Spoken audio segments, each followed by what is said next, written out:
Boa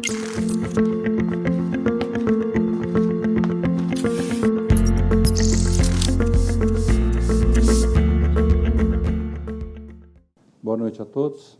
Hoje vamos ter a oportunidade de falar sobre a vida. A vida na maneira mais altruísta que a gente pode imaginar. A vida, ela é formatada para ser vivida na sua plenitude. E o que acontece é que a gente vive em sociedade, a gente tem amor pelo próximo e muitas vezes a gente se doa para as outras pessoas mais próximas a gente. E muitas vezes a gente acaba se doando e sendo altruísta para pessoas que a gente nem conhece.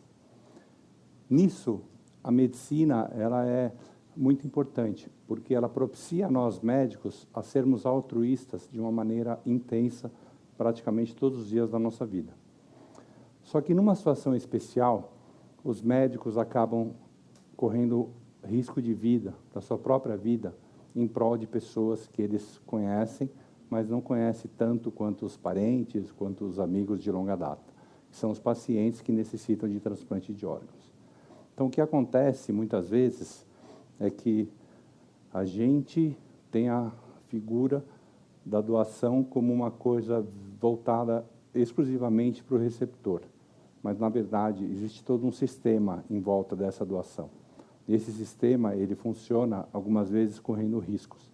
Por que o risco? Porque a doação de órgãos, ela tem um tempo para ser executada. Então, quando nós temos a notificação de que existe um potencial doador, ele está sendo mantido por aparelhos. E esses aparelhos conseguem mantê-lo por 2 a 5 dias no máximo, em condições ideais de aproveitamento dos órgãos. Então, com isso, o que acontece? As equipes têm pressa de sair para fazer a retirada dos órgãos desse potencial doador e levar para o seu receptor.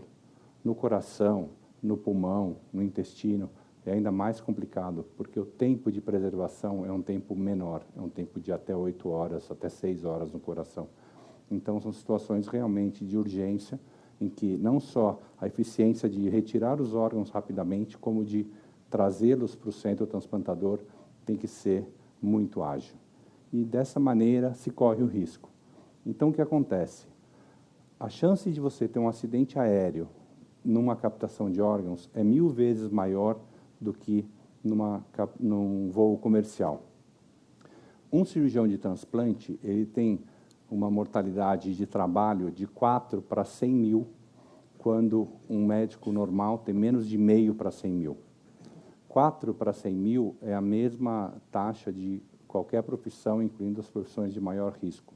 Um piloto tem 67 por 100 mil de chance de ter uma letalidade no trabalho. Então, é uma situação na qual nós já tivemos eventos no mundo relatados e alguns não relatados. Então, nós temos aqui, de 1990 a 2007, 8 acidentes relatados, reportados, acidentes aéreos, com 34 mortes, sendo 2 desses eventos aqui no Brasil. Um evento em 97, no Rio Grande do Sul, o pessoal estava chegando em Chapecó, trazendo órgãos, e quando foram pousar a 1000 metros da cabeceira da pista, houve uma pane no avião, e ele acabou descendo sobre as árvores. Tinham 6 pessoas, e as 6 pessoas acabaram falecendo. 4 médicos, o piloto e o copiloto. Alguns anos depois, em 2007, no Espírito Santo, também uma equipe que estava retornando, estava vindo na cidade de Colatina, também de madrugada. O primeiro evento foi às 10 da noite, esse segundo evento foi às 3h30 da manhã. Também a aeronave acabou se chocando contra uma pedreira, num ambiente noturno de baixa visibilidade, onde provavelmente um voo comercial ou um voo que não tinha nenhuma urgência não teria saído do chão. Então, isso é uma situação em que as pessoas não têm essa realidade de quanto que é arriscada essa atividade médica. Nós temos uma necessidade muito grande ainda no Brasil de estar fazendo mais e mais transplantes. Então, nós temos no fígado feito um pouquinho mais da metade da nossa necessidade. O rim também é uma quantidade insuficiente. A córnea a gente está quase lá, mas a córnea é mais tranquila de ser retirada. Então, apesar de todos os esforços, nós ainda temos uma quantidade de doação que não é suficiente. A minha experiência pessoal em relação a essa situação vem desde a época que eu era residente, quando eu entrei num avião, num Bandeirante, para fazer uma captação também à noite, indo para a cidade de Araraquara.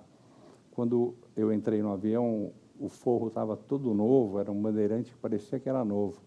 E como eu fui médico da aeronáutica, eu questionei para o colega que estava pilotando, que é sempre assim, o R1 e o R2 que vão nessas missões, né? O R1 piloto, né? O R1 copiloto e o R2 é o piloto, né?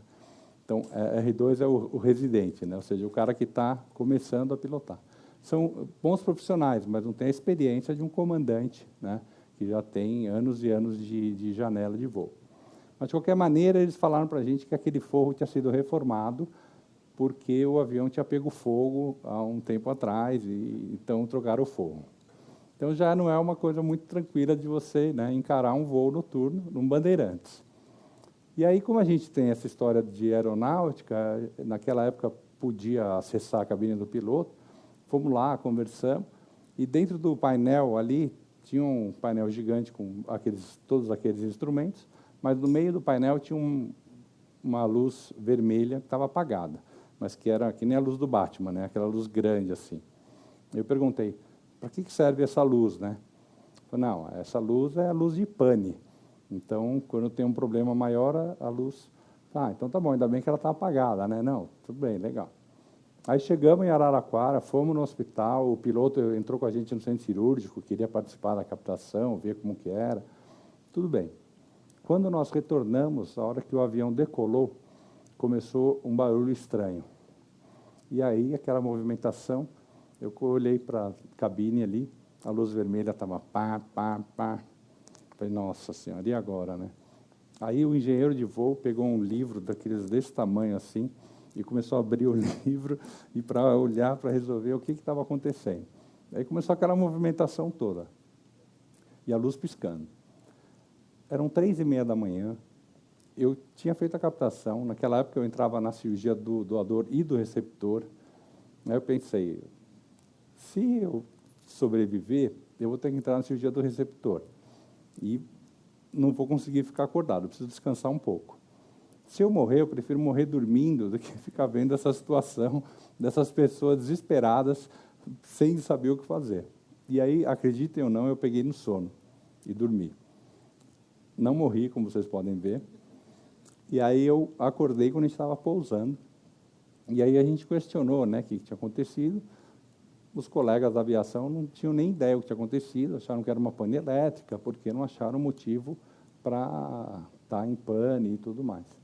Então, essa foi uma das minhas experiências. Então, além desse risco todo, ainda tem essas situações inusitadas, né, que nos fazem refletir, né, muito dessa situação e até onde a gente tem que estruturar muito bem esse ambiente desse processo de captação de órgãos, porque, como vocês poderão ver, a gente ainda precisa de muitos órgãos, mas, ao mesmo tempo, a gente precisa trazer isso para um nível mais aceitável, né, um nível mais saudável, e não ter a sensação que eu tinha de todo dia que eu ia pegar um avião, eu ia despedir dos meus filhos com uma sensação meio estranha, sabe?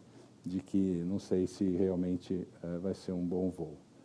Então, eu queria trazer um pouquinho dessa experiência para vocês, que é uma coisa que realmente não é muito comentada, né, mas que é uma realidade para muitos profissionais, né? Lembrar que nós fazemos mais de 1.500 transplantes de fígado só no Brasil, sendo que pelo menos 1.400 são com doadores cadavéricos, e se a gente pensar aí que pelo menos 30% tem deslocamento fora da cidade de São Paulo, né, nós estamos falando aí em torno de 400 viagens, né, que pode representar algum risco para quem está fazendo essa atitude altruísta.